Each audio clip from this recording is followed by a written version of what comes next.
I can't save you. It's the Film Flamers.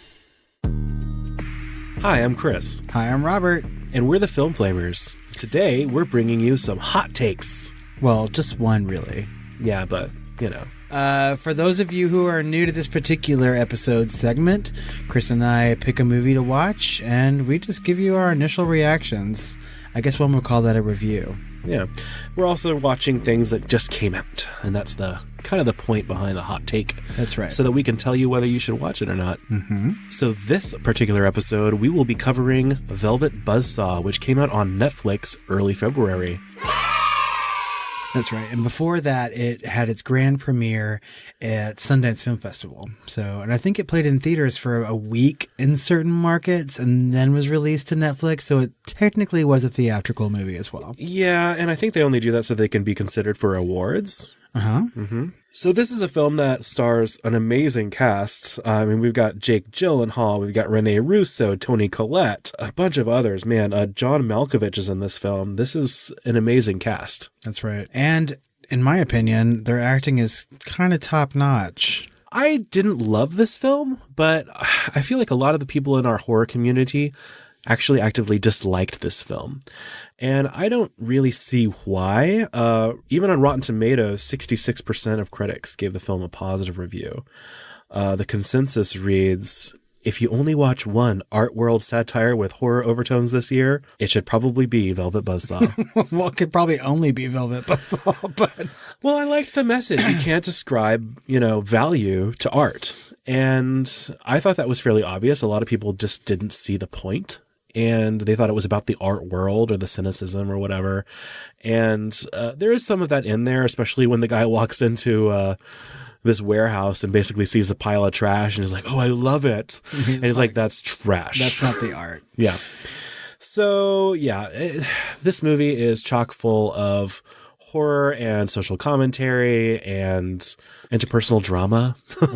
So if you haven't seen the movie, a brief sort of synopsis is a reclusive artist dies and his apartment is filled with all of his work. And it is sort of appropriated by a young up-and-coming star in the art world, sort of an art dealer protege. Yeah.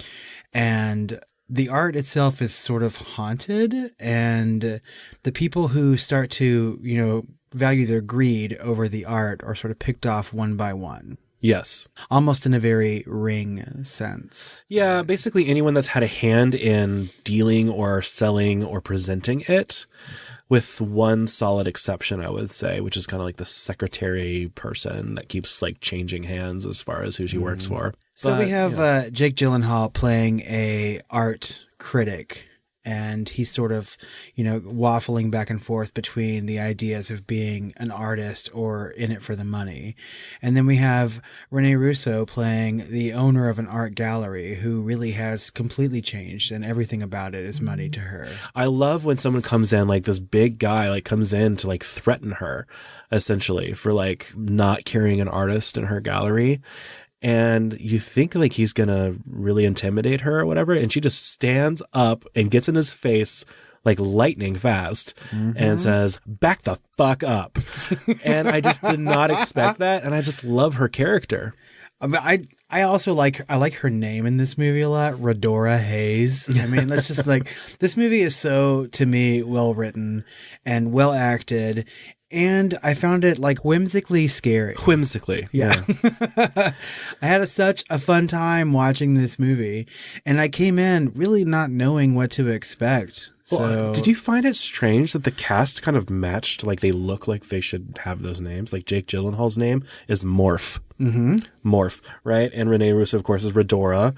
And Toni Collette is Gretchen. Yes. When she had that wig that looks like you got it the day after Halloween. You know what I mean? Like everything's 50% off. So. Yeah, but this movie is filled with oddly named people. Morph, Redora, Gretchen, Josephina, Coco, Damrish. John Don.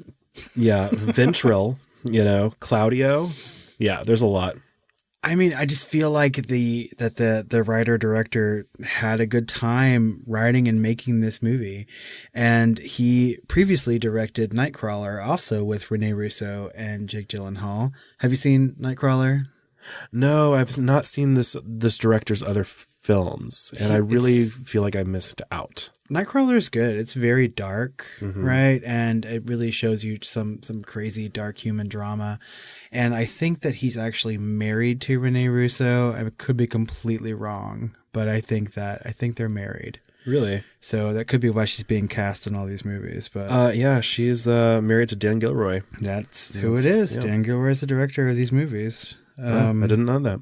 I loved this movie because it started out almost like a Robert Altman film, right? There's just so much like from one person to another in this one enclosed area. It starts at an art show in Miami, and you really get a sense of who these characters are immediately, just based on how they talk to each other and how they interact.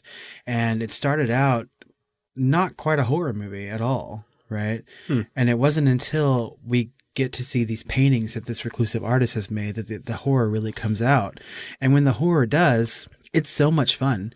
It reminded me a lot of watching like a Nightmare on Elm Street movie, where every death involving this art was getting like almost sillier and sillier, you know? So yeah, I do wish, I think this could have been a great film if it had kind of stuck to a tone.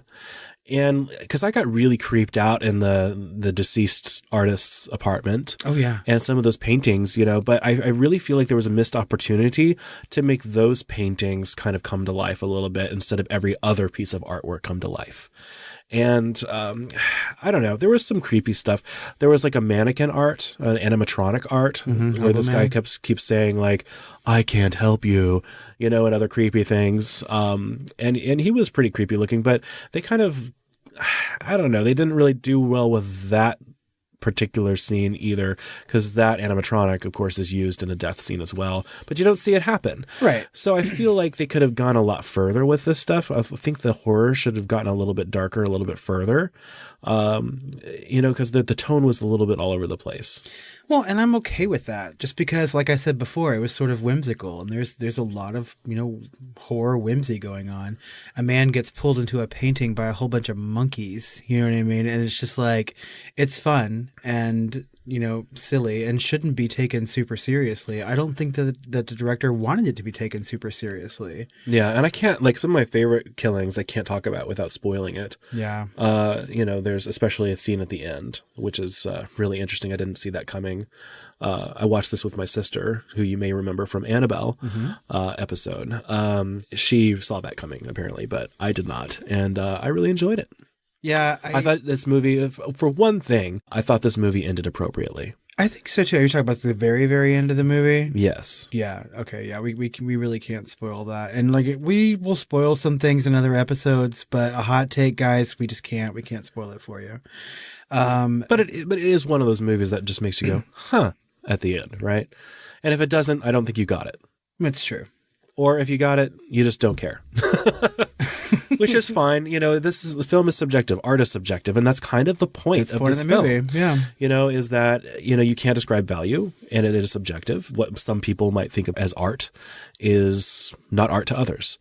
And, you know, you see that point driven home again and again. I think even in the trailer, you see, so I'm not going to spoil anything, you know, one person has died next to one of the pieces of art. And at the end of the trailer, they're like, they thought it was part of it. We're exploding in popularity, you know. It's like, you know, so the people are walking around this corpse, you know, thinking it's part of the art, you know. And so that's just, you know, that point is made again and again. And it's an interesting, it's an interesting, if not entertaining point to make. Yeah. I mean, this movie, it scared me a little bit and it made me laugh. And, you know, I enjoyed that.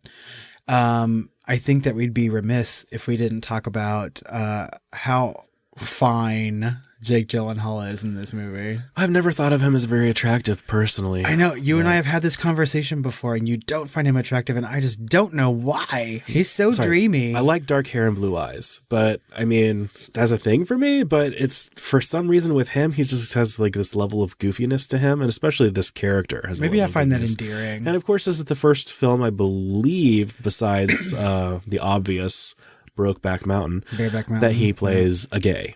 Or at least a bi, Or gay adjacent or Yeah, something. he's something. Yeah, I He's know all over that the place. There's been a lot of talk on Twitter, online. I've read some different articles about people expecting Jake Gyllenhaal to be playing a gay character, at least based on what they saw in the trailer or what they read about the movie before watching it. And I think people were a little upset that he spent the greater chunk of this movie with a woman or in a relationship with a woman. Who cares? I mean, like it actually showed more maleness, I guess you could say, in this film than it showed, you know, like he's in there, like it establishes him in a gay relationship essentially. Yeah. And it shows a lot of like male nudity, not, you know, frontal, but it shows that going on. And there's no female nudity in this film.